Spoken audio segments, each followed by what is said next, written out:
You're performing tonight as Frank Black, but your new album here is under Black Francis. Mm-hmm. What's the identity crisis?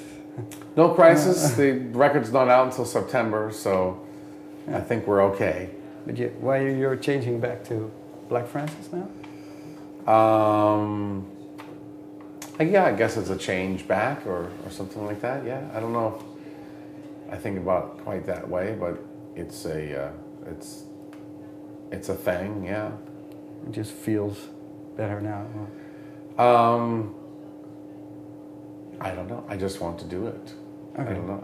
Maybe it's necessary for me to do it to have a certain kind of transformation.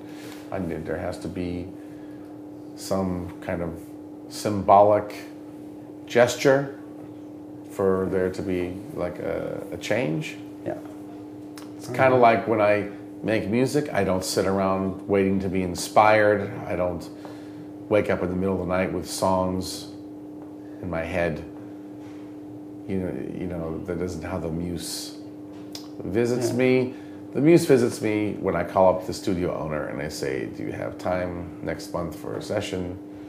And he says, "Well, yes, we have this time. This time available." I say, "Okay, all right." Work out a schedule. Maybe I call some musicians, say, "Hey, can you work on blah blah blah blah blah?" You know. Okay. It's only when this happens. In a way, that's a symbolic gesture as well. Because, of course, you could say, well, I don't have any songs, and what if I have writer's block, and no, I'll cancel the session. The session is just hypothetical. It hasn't happened yet. Yeah. You know? But it's a symbolic gesture. Hey, what do you say you and I meet at your studio on such and such a date at such and such a time?